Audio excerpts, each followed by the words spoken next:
Hello, bienvenue sur le premier épisode de cette toute nouvelle série, La sagesse des mangas, et portera sur Death Note. Pour rappel, Light Yagami découvre un jour le Death Note. C'est un livre permettant de tuer quelqu'un en écrivant simplement son nom dedans.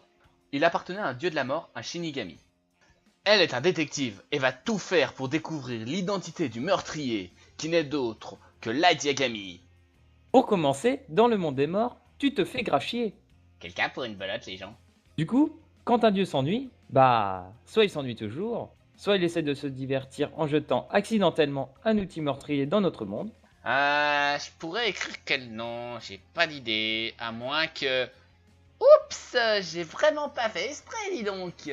Ton père est flic? Génial! Accède aux données et tue tout le monde. Tuer, c'est bien.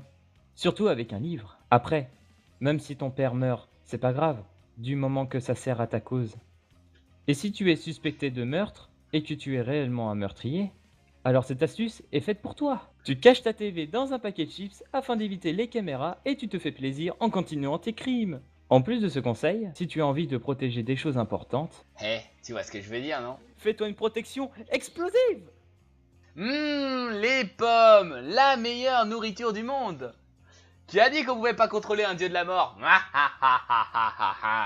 D'ailleurs, tu peux obtenir un œil de Shinigami pour connaître le nom et la date de décès des personnes que tu regardes en échange de la moitié de ta vie. On vous l'avait dit que votre destin était déjà fixé.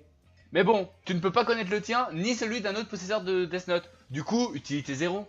Par contre, échanger la moitié de ta vie pour gagner un œil rouge, c'est la classe, non? Maintenant, parlons de la justice. Le grand L, parce que le grand Q. Enfin bref, c'est un plagiat. La position fétale. Squeezie l'invente, elle l'adopte. Et en plus, il en manque un café avec 4 sucres. Mais bon, c'est quand même meilleur. Sinon, si on parlait sérieusement autour d'un bon café décaféiné. Parce qu'enchaîner et observer une fille 24 heures sur 24, même si c'est pour une enquête, c'est de la perversion, non?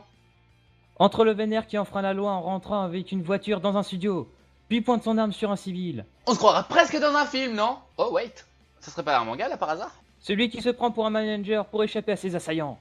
On organise une petite fête, un peu d'alcool, et hop, suicide organisé. Ni vu ni connu, je t'embrouille. Et enfin, un petit tour en voiture et... Excuse-moi mon fils, je le fais vraiment contre mon gré, mais... je te tue juste pour vérifier que tu n'es pas Kira. Et pour finir, qui a dit que les papilles ne savaient pas viser?